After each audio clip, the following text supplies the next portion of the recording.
El líder supremo del partido le pregunta a un militante: si tuvieras 2 casas, ¿donarías una al movimiento? Sí, responde el militante. ¿Y si tuvieras 2 autos de lujo, ¿donarías uno a la causa? Claro que sí, responde el fiel seguidor.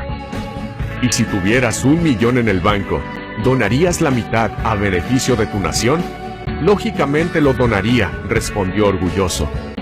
¿Y si tuvieras 2 gallinas, ¿donarías una para la transformación del país? No, respondió el militante. ¿Pero por qué donarías una casa, un auto y 500,000 pesos, pero no donarías una gallina? Porque las gallinas sí las tengo, respondió. Moraleja: siempre es fácil ser socialista con la propiedad y el trabajo ajeno.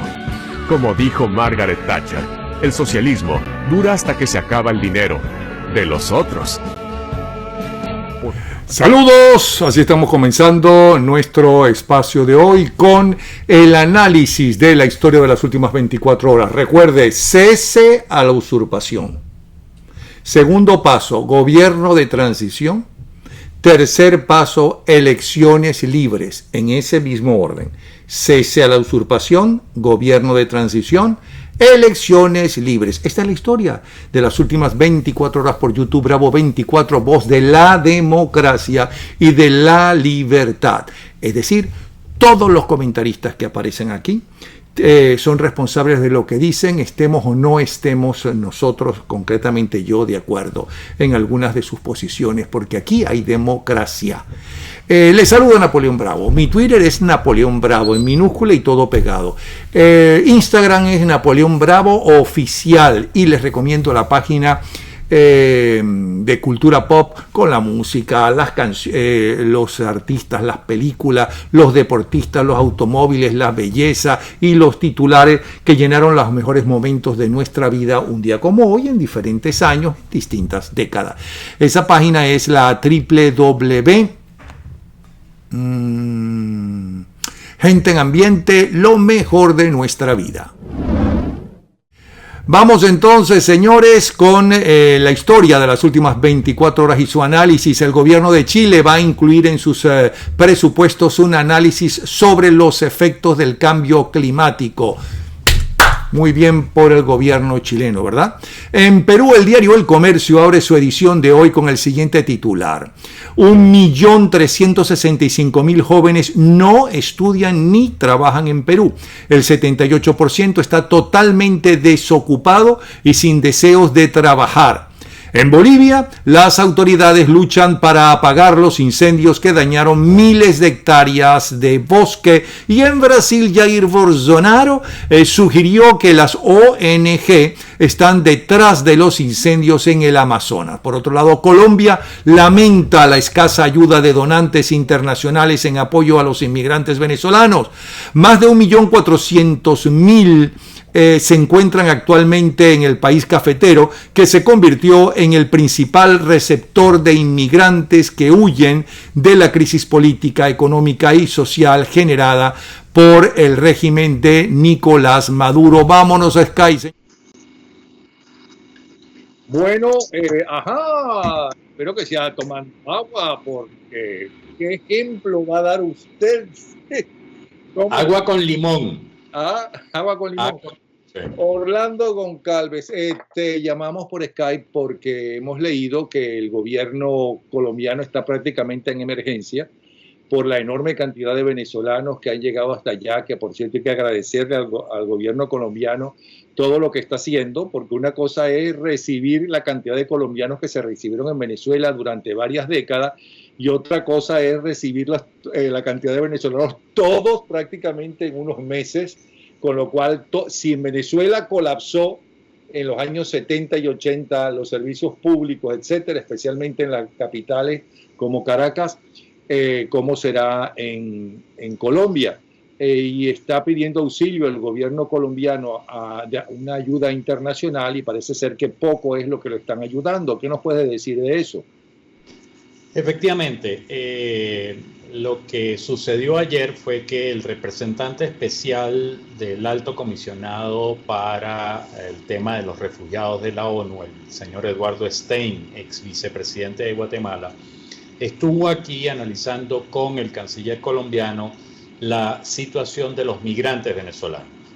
El problema que hay en el fondo de todo esto es lo siguiente. Hasta ahora se ha invertido un promedio de $68 al año por migrante venezolano, cuando la norma en Siria, por ejemplo, es de $500 al año.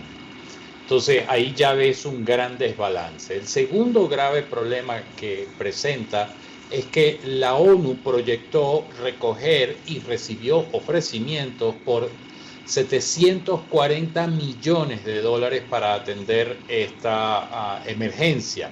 Y resulta que hasta ahora solo han podido recoger 150 millones y de eso la ONU apenas le ha entregado a Colombia algo así como 96 millones de dólares, lo cual hace ver para una población registrada y contabilizada por el gobierno colombiano de 1.400.000 largo, hace que la situación sea muy complicada. Y entonces lo que sucedió ayer en esa reunión es que llegaron al acuerdo de que de manera conjunta la ACNUR, que es el ente de la ONU para los refugiados, y la Cancillería colombiana, el Estado colombiano, en la Asamblea General de la ONU que se va a realizar en septiembre, van a llevar este tema y a llamar la atención.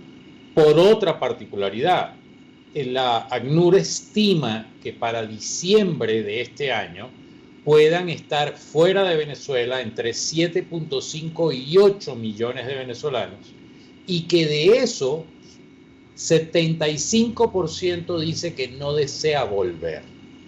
Aquí hay cierta información contradictoria. Me explico.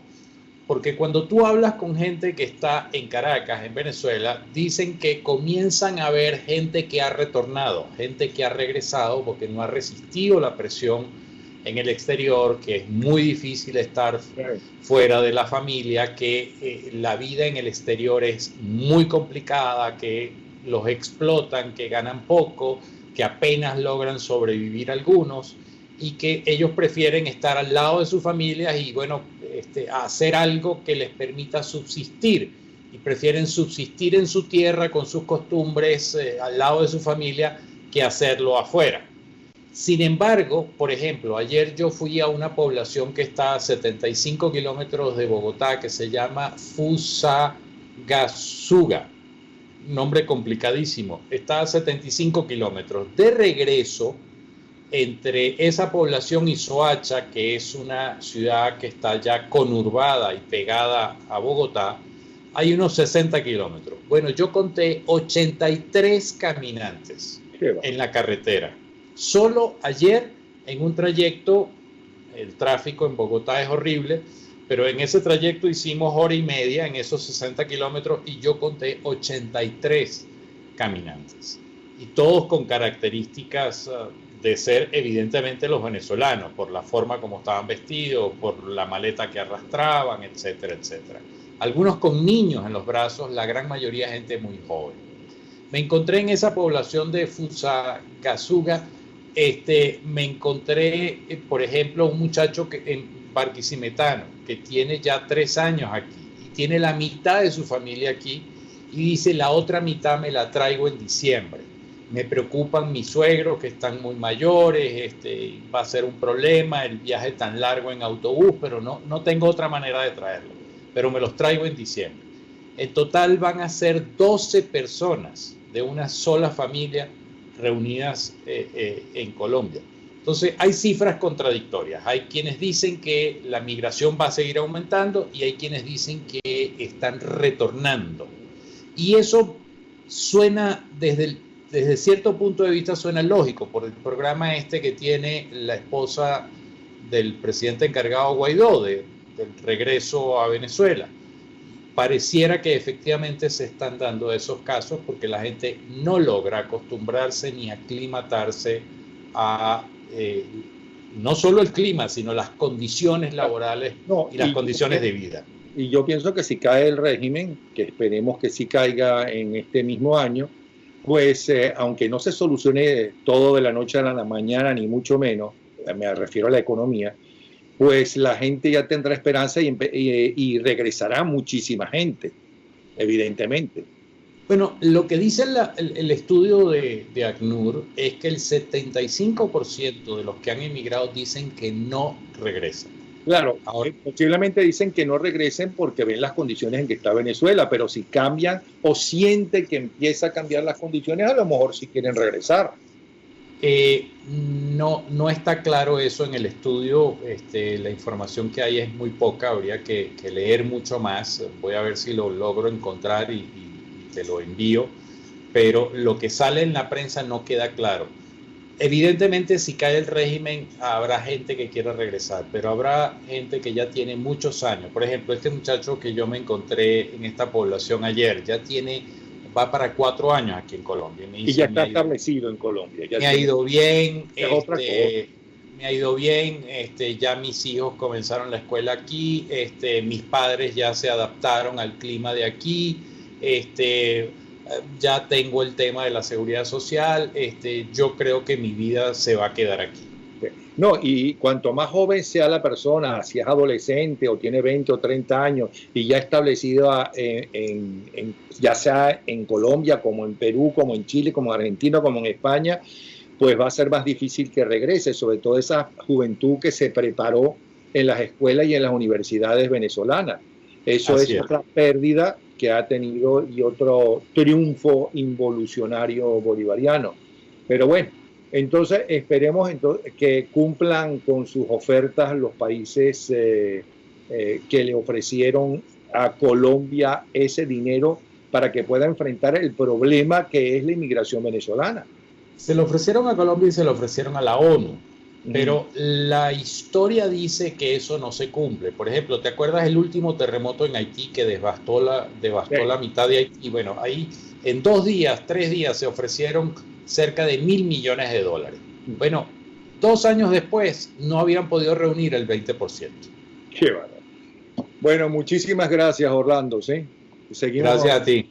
Seguimos entonces con la historia de las últimas 24 horas y su análisis. Tenemos que al presidente uruguayo Tabaré Pérez le descubrieron un nódulo pulmonar con apariencia maligna que lo obligará a internarse para tener un diagnóstico definitivo. Y en Venezuela, Juan Guaidó rechazó el nombramiento de un nuevo embajador de México que responda al gobierno de Nicolás Maduro. Además, el embajador es nada más y nada menos que la joyita de Arias Cárdenas. Bueno, que se prepare también López Obrador, porque Arias Cárdenas tenía una relación de amor y celos, de amor y odio con Chávez Frías inaguantable. Y como son tan parecidos. Yo ya no me pertenezco. Yo estoy al servicio de la nación. Soy un hombre de nación.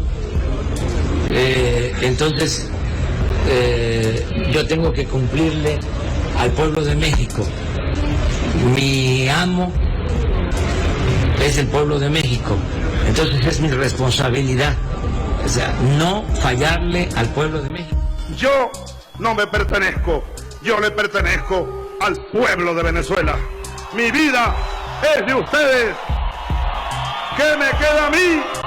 Servir al pueblo, servir al pueblo, servir a la revolución, servir al socialismo, servir a la patria. Y ya vieron cómo se entregó al pueblo de Venezuela. En fin, seguimos con la información de las últimas 24 horas y su análisis. Juan Guaidó asegura que conocía de los diálogos de los Estados Unidos con el régimen y que él no ha hablado de pedir una intervención. Mientras Elliot Abrams, su secretario de Estado para Asuntos Interamericanos, aclaró y aseguró que Estados Unidos no va a tolerar a Diosdado Cabello o el Alzaimi en una transición en Venezuela. Se habla mucho de transición, por cierto.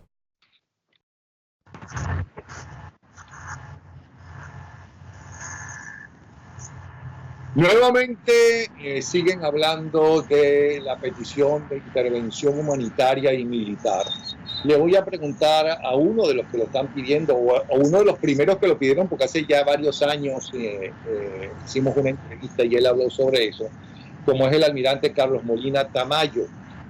Hay muchas críticas frente a eso, pero veo que gente que sabe de política internacional, como Diego Arria, por ejemplo, que sabe de política como María Corina Machado o Antonio Ledesma, también está de acuerdo con eso. Pero mucha gente está en desacuerdo porque dice que eso implicaría muchos más muertos y que ha sido un fracaso en muchos países bien lejos de nosotros, por cierto, pero que eso no ha solucionado el problema y que siguen allí la gente matándose a pesar de la injerencia o intervención humanitaria. ¿Qué dice Carlos Molina Tamayo? Bueno, buenos días, Napoleón. Un placer, como siempre, estar debatiendo contigo temas interesantes de nuestra Venezuela.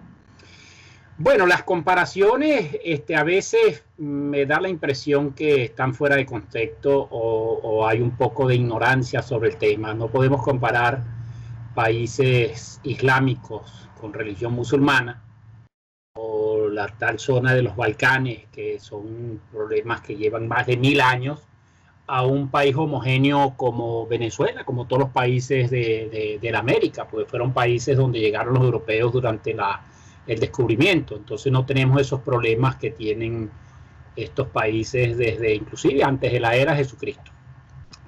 La injerencia humanitaria, como tú mismo dijiste... Pero perdón, ¿de qué problemas habla? Porque en todo caso es un rechazo a unas tropas extranjeras, ¿no?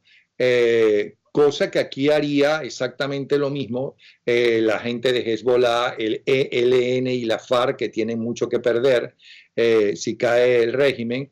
La misma gente de Venezuela que el régimen ha armado, bien, mal o regular, pero ha armado, y algún que otro militar que todavía esté con el régimen y tenga por lo menos municiones en sus armas. No, bueno, me refiero especialmente a los problemas de las diferentes facciones dentro de la religión islámica, casos como los kurdos, los chiitas, los suníes, que recordemos que esos países fueron divididos por las potencias imperiales que terminaron en la Primera Guerra Mundial prácticamente, y dividieron zonas donde tradicionalmente eran de esas tribus o de esas... Bueno, pero ¿qué pasaría aquí? Aquí no pasa nada, primero porque no somos vietnamitas, no somos musulmanes, no tenemos esos problemas de división seculares que tienen esos países, y aquí lo que pasaría es que habría que neutralizar a todos esos grupos desadaptados como la FARC, ELN, pero si los colombianos y los norteamericanos que ayudaron a los colombianos con tropas y todo, no lo pudieron hacer en Colombia, ¿por qué lo van a hacer en Venezuela? Bueno, pero es que en Colombia había una guerra y ya enquistada de hace 50 años. En Venezuela lo que hay es una banda de delincuentes que están enquistados de hace 20 años. Pero sí lo pusieron a hacer en Granada, sí lo pudieron hacer en República Dominicana, sí lo pudieron hacer en el más reciente en Panamá, como más reciente, como un país más grande que la isla de Granada, por decirlo así. De manera de que, además, recordemos que el pueblo está sufriendo, no es un pueblo que es próspero, es un pueblo que está sufriendo bastante y el pueblo ya está consciente de quiénes son los causantes de ese sufrimiento al pueblo venezolano. El que está armado, al pueblo lo pueden matar si hay un enfrentamiento. Primero, en las críticas que hay es que ¿qué país va a mandar a sus jóvenes a arriesgar su vida, como lo hicieron con Vietnam, y los jóvenes quedaron traumatizados, buena parte de ellos, que no entendían por qué me llevan tan lejos, ¿no?, a un país que ni siquiera sé dónde está, ¿no?, para luchar por algo que la misma gente de allí está defendiendo? Bueno, lo que se tiene planteado no es una guerra de larga duración ni una guerra convencional.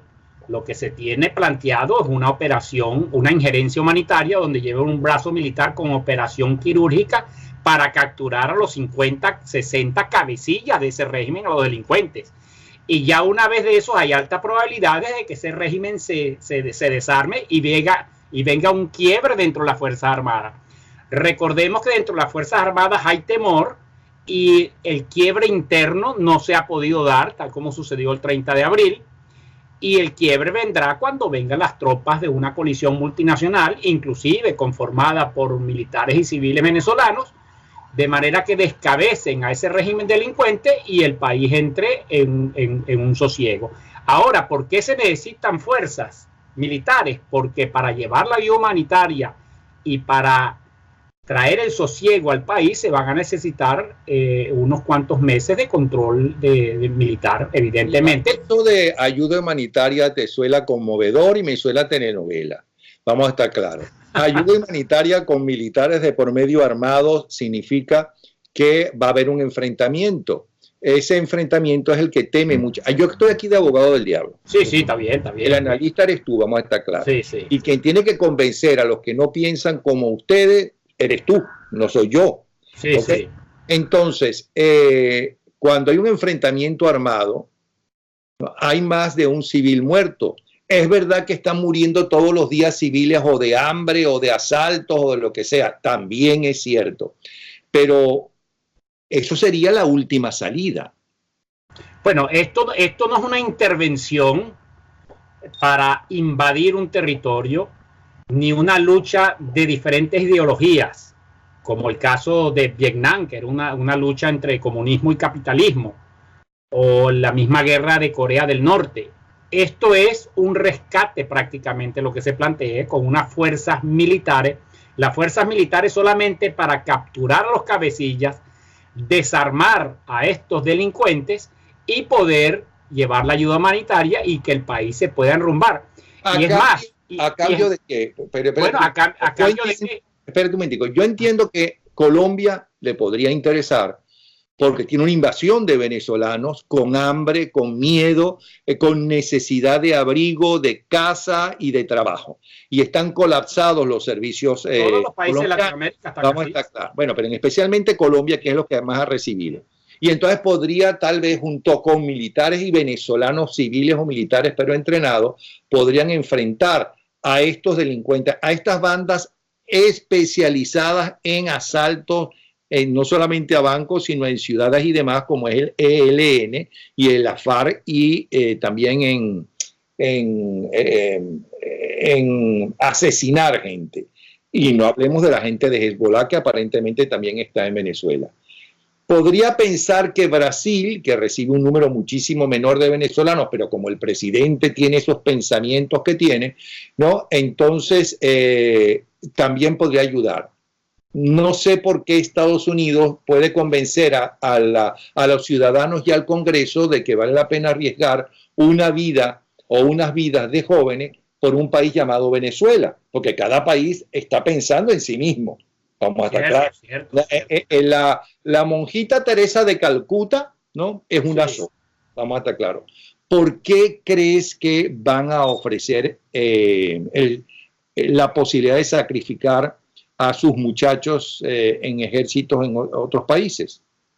Bueno, desde que nosotros comenzamos en enero del 2018 a llevar a cabo esta gesta para motivar a la comunidad internacional de que Venezuela necesita un rescate a través de la agencia humanitaria, uno de los factores que más manejamos es que mientras no se vean afectados los intereses de los países de la región, los países no van a estar interesados en un rescate humanitario a Venezuela.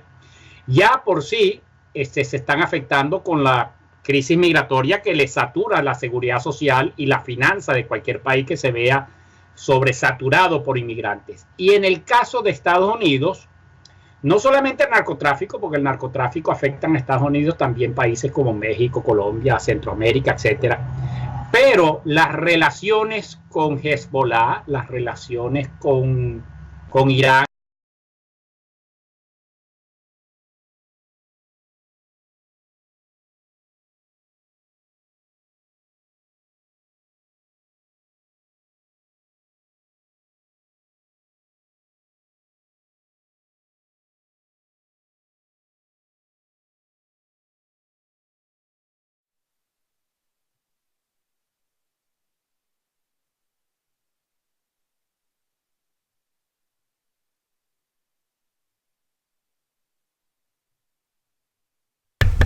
Les decía que no sé qué pasó, pero hemos quedado mudos los dos por Skype. Pero ya aclaró entonces el almirante Carlos Molina Tamayo su posición y cómo aparentemente no haber los muertos que auguran, la cantidad de muertos que auguran los que no están de acuerdo con esta intervención humanitaria.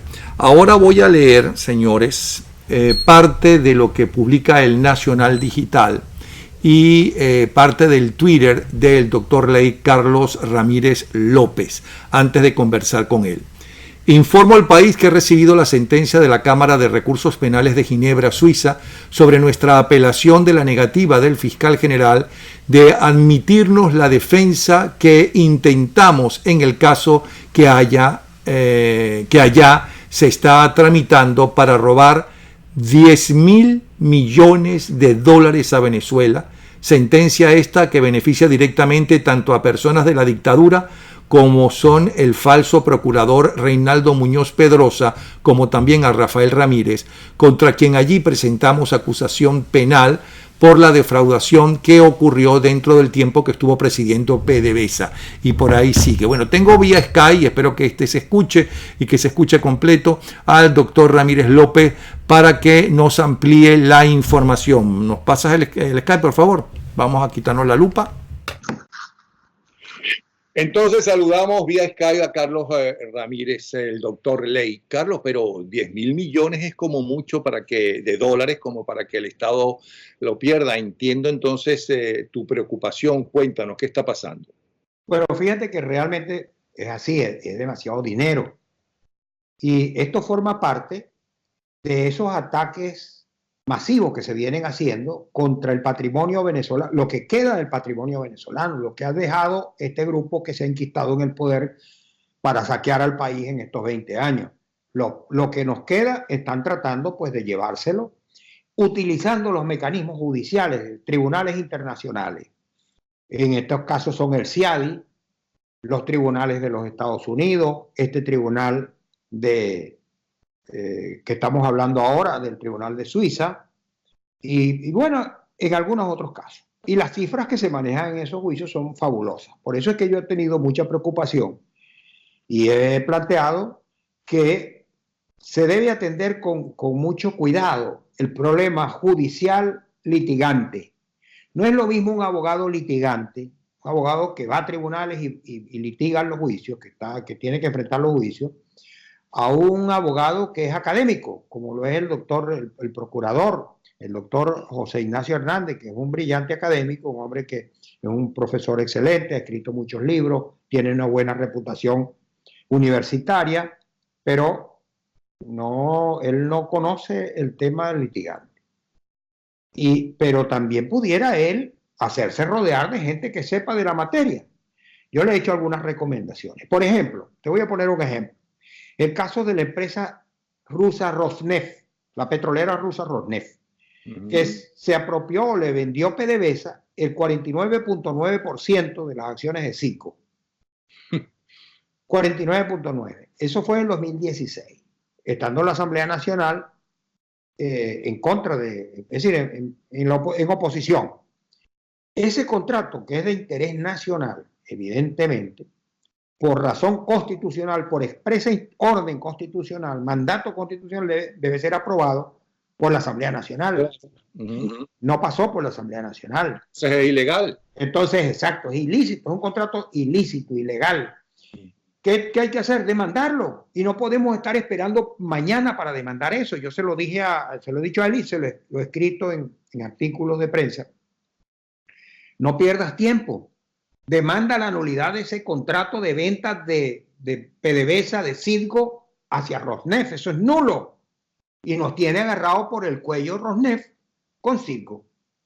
Y así hay otras circunstancias de contratos internacionales. Los contratos estos que se han firmado de la deuda pública con China, con Rusia, que ninguno ha sido aprobado por la Asamblea Nacional. Pero en el caso de Citgo, las autoridades que el Guaidó y su gente ¿cómo se llama? Nombró, ¿te has comunicado con ellos? Porque ellos son los que pueden escuchar lo que estás diciendo. No, pero es que tienen que escucharlo. Si leen la prensa, tienen que verlo. Yo lo escribo. Parece que no leen mucho la prensa en algunos casos, me da la impresión. O no le hacen caso, o consideran que es que son enemigos o gente interesada en que no sea esa persona y no por razones honestas, supongo yo. No sé por qué no hacen caso. Aunque su obligación es todas las denuncias que hay, por lo menos con gente seria y que sepa de la materia, mandarlas a investigar. Claro, entonces yo tengo comunicación directa con el doctor Hernández. Nos escribimos, yo tengo su número, él tiene mi número, nos seguimos por Twitter y allí hemos intercambiado algunas cosas. No es que somos íntimos, pero hay una relación y a través de esa relación yo le he expuesto algunos de estos temas y le he hecho algunas recomendaciones y también lo hago públicamente en mis artículos del Nacional. Entonces, y siempre estoy enmarcado dentro de un espíritu de seriedad, de contribución, no soy un crítico por criticar. Entonces, el interés que tengo es que las cosas se hagan bien y yo soy abogado en ejercicio, soy un litigante con mucha experiencia, tengo más de 40 años. ¿Pero qué te dice el doctor Hernández?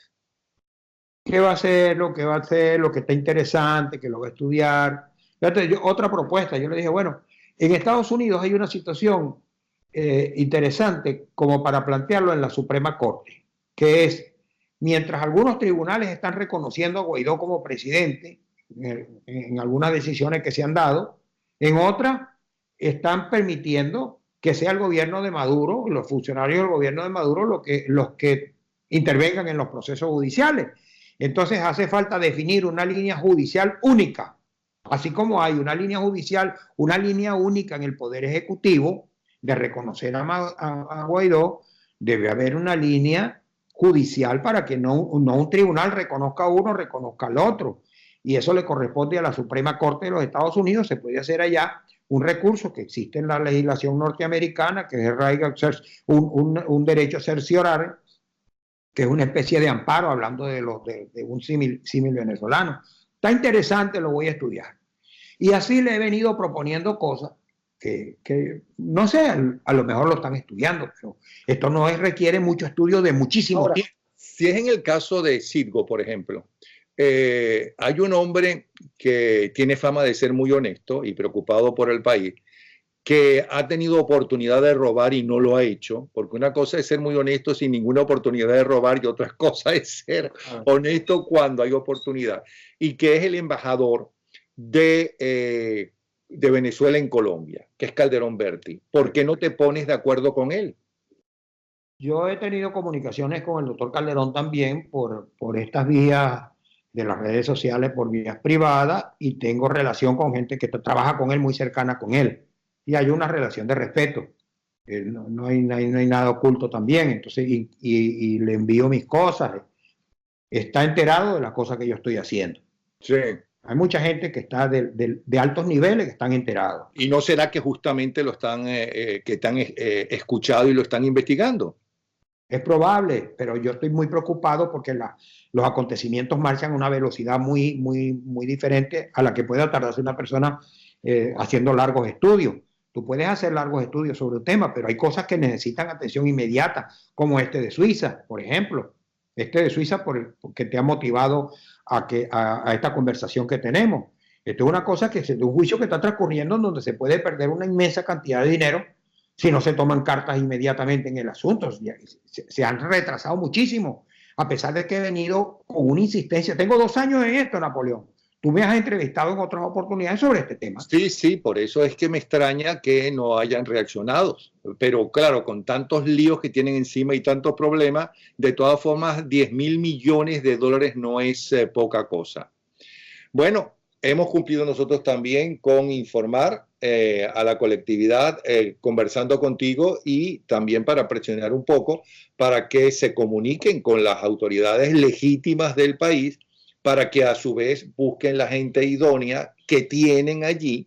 Ya hemos mencionado, por ejemplo, a Calderón Berti, aunque él es el embajador en Colombia, pero tienen la gente de Citgo y demás, para que aceleren, si es que consideran conveniente, toda esta lucha.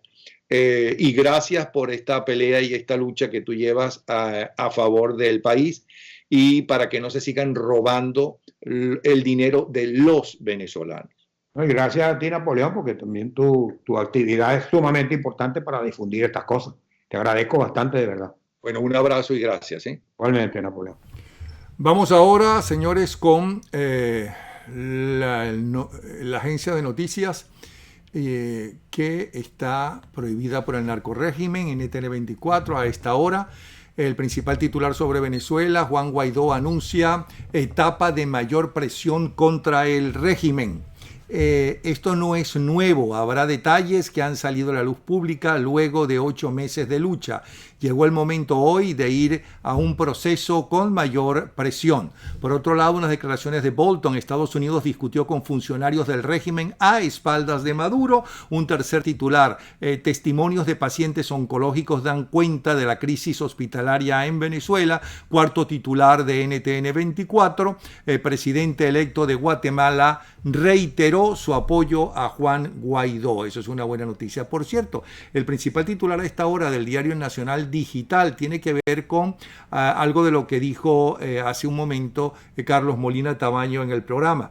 Unas declaraciones del jefe del Comando Sur de los Estados Unidos que dice que la crisis de Venezuela amenaza la paz regional. Cuando le preguntaba por qué otros países pueden aceptar intervenir en esa ayuda humanitaria pero con militares, entonces resulta que Molina Tamayo dijo, bueno, porque es un problema regional. Bueno, aquí lo está diciendo el jefe del Comando Sur de Estados Unidos. La crisis de Venezuela amenaza la paz regional, principal titular en este momento del diario El Nacional Digital. Pero vámonos a Venezuela con Efraín Cruz. Vamos a ver si tiene, y yo lo estoy viendo, creo que sí tiene electricidad. Adelante.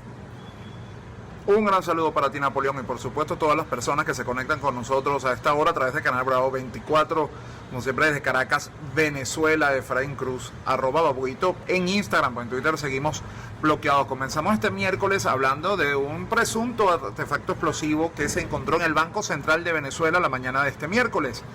Bueno, hasta ahora lo único que se logró saber es que funcionarios civil entraron para poder desactivar el presunto artefacto que se encontraba en una de las oficinas del banco, pero esto se realizó con un hermetismo total y desde las afueras del Banco Central no se pudo ver exactamente qué era lo que ocurría y hasta esta hora no sabemos si en efecto era un artefacto explosivo o no lo era.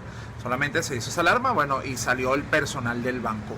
Otro punto importante es la rueda de prensa que dio hoy el presidente cargado Juan Guaidó, donde explicó que él sí tenía conocimiento de las reuniones que están llevando o se llevan entre Donald Trump y algunos funcionarios del gobierno de Nicolás Maduro, que esta información ya se estaba manejando, que ellos están, bueno, esperando a ver cuáles son los resultados de todo esto, pero que igual ellos siguen presionando porque no se justifica que con la ayuda humanitaria que está entrando al país solamente se puede ayudar a 2 millones de personas.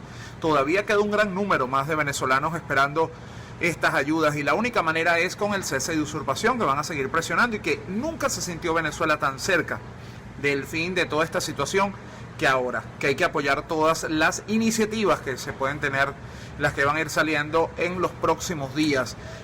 Y entre eso también podemos contarles que todos los trabajadores públicos pidieron salir a las calles este próximo viernes 23, bueno, precisamente para hablar y pedirle a Nicolás Maduro que mejore los salarios. Ellos piden entre 300 y 400 dólares como salario mínimo en la actualidad y bueno, evidentemente lo que está ganando ahorita la mayoría de los empleados públicos es un 2.8 dólares mensual. Entonces, bueno, evidentemente esto no les permite sobrevivir y por eso están pidiendo solucionar todo esto. Se van a ir a las calles a comenzar a manifestar hasta que sean escuchados y esta situación sea resuelta. Bueno, hasta ahora esas son las cosas que están pasando por aquí. Ustedes saben que aquí todo puede cambiar en cualquier momento y usted lo va a conocer a través de 24 horas. Las redes tuyas, Napoleón, y las mías en Instagram, @babuito. Seguiremos en contacto. Hasta mañana.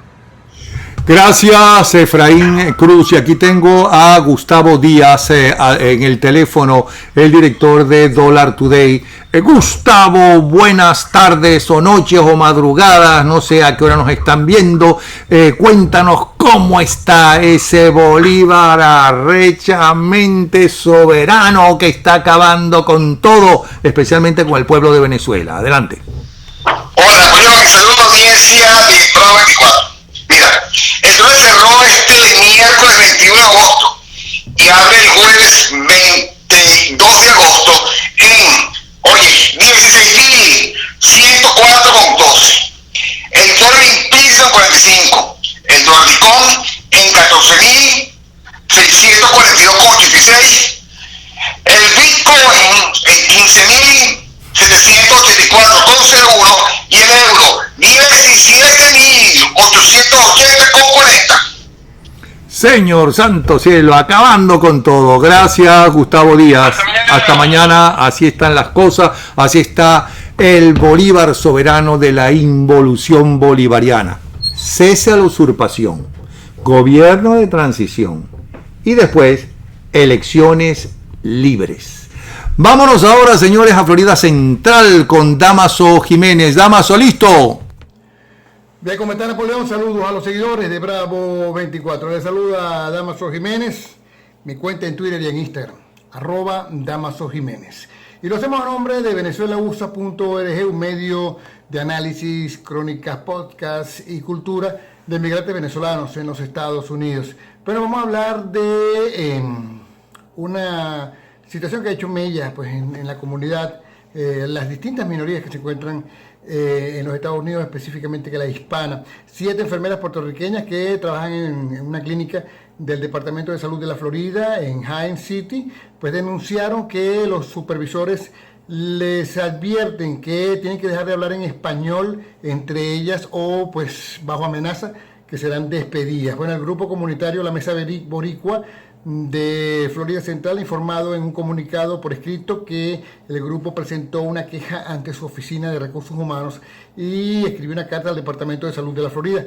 El Departamento de Salud aún no se ha pronunciado. Bueno, las trabajadoras de la salud dicen que su labor les requiere ser bilingües debido a que muchos pacientes son hispanohablantes, pero la enfermera Mayripili Miranda dijo que ella y sus compañeras hablan en inglés con otros pacientes y colegas que no hablan español.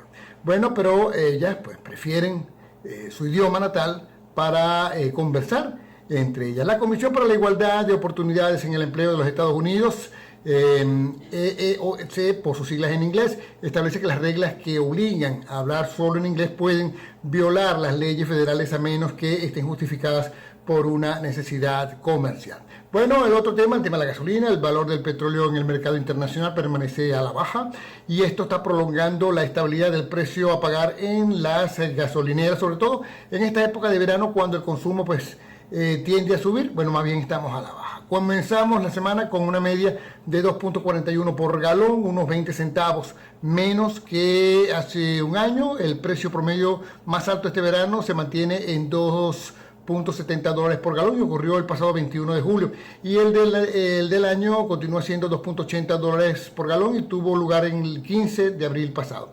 Bueno, en su informe semanal, la AAA, American Automobile Association, señaló que continúan beneficiándose del bajo precio internacional del petróleo y, bueno, mientras esto continúe, asociado con las preocupaciones de la economía internacional, es poco probable que se vea un aumento significativo en el precio de la gasolina en los próximos días, posiblemente semanas y meses. Bueno, en Miami el consumo, como siempre, es superior al resto de la Florida. La media a pagar se sitúa en $2.44 por galón. Panama City, Tallahassee y West Palm Beach reportan las medias más altas del estado con $2.58 por galón, $2.56 por galón y $2.54 por galón. Punta Gorda, Orlando y Melbourne denotan los mejores promedios o los más económicos con $2.34 por galón, $2.37 por galón y $2.37 por galón respectivamente. Bien, en Napoleón es todo por hoy. Seguiremos en contacto, amigos de Bravo 24. Lo hicimos a nombre de venezuelausa.org. Vive la experiencia. Les hablo Dámaso Jiménez, @Dámaso Jiménez. Gracias, Dámaso Jiménez. Lo mejor de todo. Bueno, en Orlando yo he visto casi todas por el sector donde yo estoy a $2.27. $2.27, así como lo oye. Por otro lado, frente a la primera información que nos da Dámaso Jiménez, Estados Unidos no tiene un idioma oficial. O sea, en Estados Unidos el idioma oficial no es el inglés. Aparte de que si algo se valora y enorgullecen los norteamericanos es de la libertad de expresión. Entonces yo no puedo entender cómo una persona que tiene la habilidad de hablar 2 idiomas, sobre todo en un estado, y el sur de Florida en especial, el centro hacia el sur de Florida, donde los latinos son una enorme cantidad de personas, una multitud. Bueno, qué felicidad que puedan atender a los que no saben inglés en español y a los que hablan inglés en inglés, y punto. Pues fíjense cómo son las cosas, lo que está cambiando este país en los últimos 2 años especialmente. Y vamos a ver qué nos dicen las estrellas con Virginia Escobar, la Wicca. Hola, Napoleón. Para el jueves 22 de agosto, las energías recaen sobre el trébol, asociado normalmente a la buena suerte. Nos dice que todo lo importante llega en 3. Y esta energía tiene la capacidad de cambiar el destino y hacernos ver con claridad el futuro. Hoy es un día en que escucharemos mucho la intención de ayudar con el fin de encontrar salidas a los problemas. Pero prepárate bien antes de iniciar cualquier aventura. El signo mejor aspectado es Piscis, que buscará aislarse para desbloquear su creatividad. Sabe que las cosas comienzan a mejorar. Aries, estás suspendido observando las situaciones complicadas en tu entorno. Sientes que no has progresado. Géminis, intentas avanzar sin mucho éxito. Estás cansado y puede que te sientas herido. Leo, tienes demasiados compromisos y debes ir con calma. No es momento de ser espontáneo. Libra, si se complican tus objetivos, aunque todo lo veas inestable, solo cuídate de la gente pesimista. Sagitario, no te dejes llevar por personas compulsivas, porque todo está muy tenso en tu entorno. Y recuerda que no todo puede quedar perfecto, por lo menos no a la primera. Acuario, sientes que habrá cambios negativos en tus planes. A veces es mejor botar todo a la basura y volver a empezar solo. Tauro, te sentirás traicionado, pero tratarás de evitar el conflicto. Buscarás una salida diplomática. Cáncer, sientes que todo está fuera de control. Te aferras a lo que crees que es tuyo y comienzas a trabajar en algo mejor. Virgo, las tradiciones o las costumbres las comienzas a cuestionar porque sabes que todo ha cambiado, así que te toca entender las cosas nuevas. Escorpio, el amor hará que tu creatividad viva nuevamente. Actuarás de forma impulsiva, pero eso sí, con la bendición de los dioses. Capricornio, te da miedo o susto ser el líder o la cabeza de algo, pero deberás superar el miedo a vivir plenamente. Palabra de bruja. Me pueden encontrar en Twitter como @Virginia Escobar o en Instagram como @Wicca Reencarnada. Mañana regresamos con las energías y los signos. Hasta mañana, estimada audiencia. Hasta mañana, Napoleón. Hasta mañana, Virginia Escobar. Hasta mañana. Y tenemos Sombra y atrás vamos a dedicarle a aquella canción. Sombras nada más entre tu vida y la mía. Sombras nada más, bla, bla, bla, bla, bla, bla, bla, bla, bla, bla, bla, bla. Gracias, Ángela Sago. Su nuevo libro se llama En nombre de los pobres los multiplicamos. Gracias, Bernardo Jurado. Su nuevo trabajo se llama La fragancia de la rebelión. Gracias, Carlos Rangel. La Venezuela imposible. 3 libros que consiguen en Amazon. En nombre de los pobres los multiplicamos. La fragancia de la rebelión. La Venezuela imposible. Gracias a Aptitud Danceware, gente seria, con un material de baile extraordinario y excelentes precios para usted en el centro comercial Magnolia Shops en Coral Springs, centro comercial Magnolia Shops en Coral Springs, y ellos han hecho posible este espacio por YouTube Bravo 24 horas, paz de la libertad y de la democracia. Entonces, cese de la usurpación, gobierno de transición y después elecciones libres. Ya viene María Teresa Chacín a Florida, bueno, a los Estados Unidos, y empieza por Florida. Dentro de 24 horas seguimos con ustedes.